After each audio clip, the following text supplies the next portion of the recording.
It was still really, really hard. But knowing that you had that in the back, in your back pocket, then I didn't have to take too much risk, and I was able to play with it and really get a clean lap. You know, I didn't have to go 110%. You know what I mean? So, but it's horrible. It's horrible, but it's also amazing at the same time. A great run on all Mercedes front row, but how disappointing is it to throw everything at it and come up just short?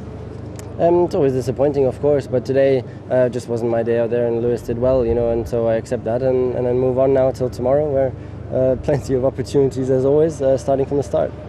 Well, hopefully we can maintain this position. I don't want to go backwards. I don't think we can go forwards unless they crash, so which is possible. You never know. But we just try to keep up, and we try to keep Ferrari behind. Red Bull lockout, second row of the grid. They love those quick changes of direction, don't you? How much is it suiting you guys? Yeah, I'm really happy with the car and the high speed. It feels great through there. It was probably more the low speed stuff that I felt I lost out a bit today. So that was, I think the wind as well is every little bit of change it makes. It does influence the car a lot, but again, same for everyone. So it was fun nonetheless. Obviously, I would have preferred to be third than fourth, but it is what it is today. And tomorrow, I'll be racing. I'm definitely not driving around in fourth place tomorrow. I think it's not the right result. Obviously, I think I had the pace to at least split the Red Bulls, but didn't do it. I didn't have good laps in the end. 2 mistakes in both laps, so it was enough to, not put the car where it belongs.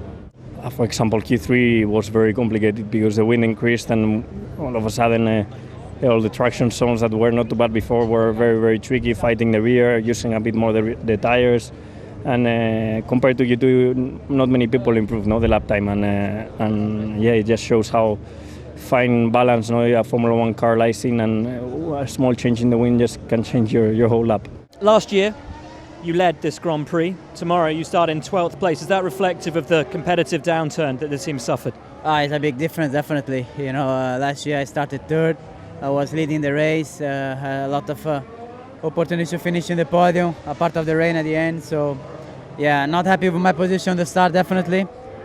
So, couldn't make the rear works in the rear tires work in the proper way. So, the race is tomorrow. I hope things can change in a better way.